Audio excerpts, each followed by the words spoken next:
Hey kids, this is Ivan. How you doing? Do you have any skills or talents or abilities or experience that you've thought to yourself, you know what? I think I could make a side hustle out of this.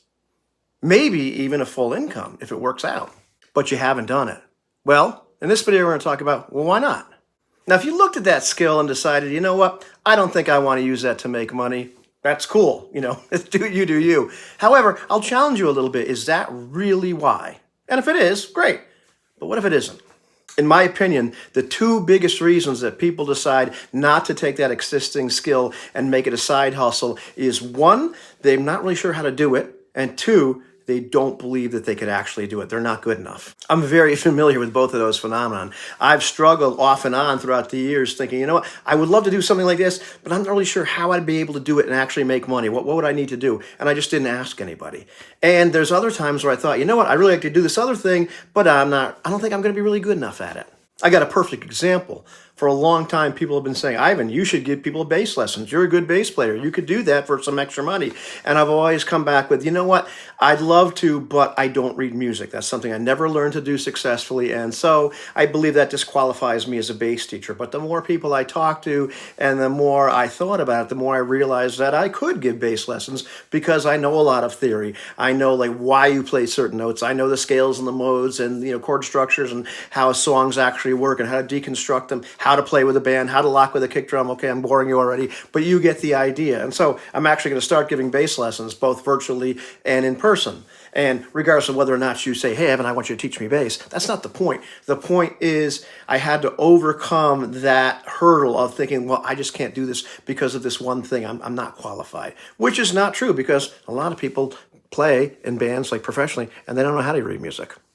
But something I said brings up a great point. If you're just unsure how to take this existing skill or talent and turn it into some kind of income producer, ask your friends. Very often when we're stuck, I found that our friends can look at us and say, hey, well, you could do this, this, and this, and this. And sometimes all it takes is a little bit of distance from the situation to be able to look at it objectively. I mean, think of your friends, think of what they can do, and think of how many things they would be able to do with that skill or that talent or that ability or experience that you could rattle off to them that they might not be able to think of themselves. So sometimes the best thing you can do is talk to a friend, talk to somebody, talk to a professional, talk to a coach or a mentor, and really brainstorm about those sort of things.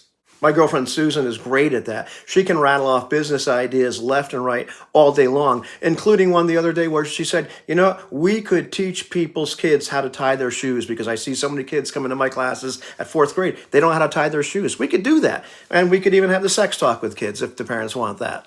Imagine that. But you could make a viable business out of that. I'm just not sure that I'd want to, but it's possible. And if people run out of ideas, well, the internet's a great source of that. And just see what other people are doing.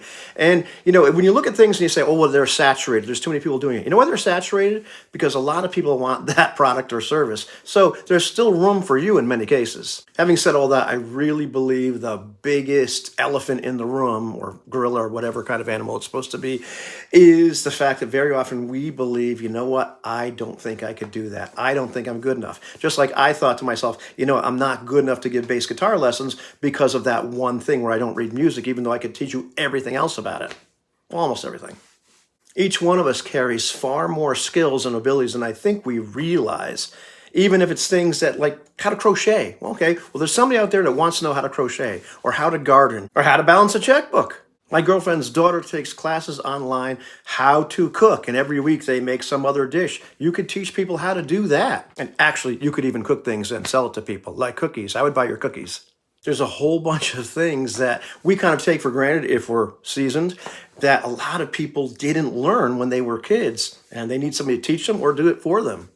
And if you've had life experiences and lived through them and gotten to the other side, you're qualified. You're qualified to talk to people and teach people about that and help them through those situations. You probably talk to your friends about them. Well, you can talk to other people and even make money being a coach, letting people know like how to get through situations like that. There's a good chance I might do stuff like that for people in recovery or post-recovery, or just people that are trying to break free from the programming and the 9-to-5 and trying to reinvent themselves and kind of figure out what they're going to do next. But this isn't about me, it's about you. What have you lived through? What kind of experiences can you bring to the table that can help somebody else? But we sabotage ourselves. We say to ourselves, you know what, I don't think I could really teach people that. I don't know I wouldn't know what to say. Have you ever taught somebody the ropes at a job You ever trained somebody? Well, then you're qualified. If you know how to explain what you've done, especially if what you've learned to do was hard for you to learn, it can be really easier for you to teach because you can break it down into all the steps. You can talk about your own struggles. You can talk about where you fell down, where you ran to snags, what you did to overcome them. It's not academic. It's not theoretical. You've lived through that. You've seen the obstacles. You know how to get to the other side, and you can tell somebody and hold their hand if needed while they get to the other side. If you're a halfway decent painter, you can show people how to paint. But you might say, well, I'm no Bob Ross. Well, you know what? You know more about painting than me, so you could teach me how to paint. All right, I'm going to stop boring you with examples. But the truth is, a lot of people could use a side hustle or something else to do because it's really tough to make ends meet these days. And I don't see like an end in sight to that. And so very often there are things that you and I know how to do that aren't really that hard for us to do that somebody is willing to pay for. And why not take advantage of that? It might end up in you just making a little bit of money. It might end up being a profitable side hustle, like me doing sound after I bought a PA. Or it could end up being something that you say, you know what? I can make enough money doing this that I don't have to do this other job I've been doing. I can have a business on my own. I'll be the boss. The worst thing that can happen is you try it and you don't really like it, in which case you haven't lost anything. However, chances are much greater that you'll end up making some money from it. And more importantly, you're going to discover that you have a lot more value than you thought you did. And to me, that's priceless. Don't leave your talents buried. There are people out there who need you, people who would gladly pay for what you could do. And there's people whose lives you are going to touch and change in ways that you don't even really know. Just by teaching them how to paint or teaching them how to crochet? Yeah. Heck, maybe I'll even start running RPGs for kids or maybe even adults for money again. I'm actually not bad at that. All right, kids, thanks for watching. I would really love to hear your comments. I'd love to hear your experiences and what you've actually done, what you've thought of doing, and what you've held yourself back from doing because you thought you weren't good enough or you weren't sure how to start. And if you got something you want to do and you're putting it off, stop. Go ahead and do it.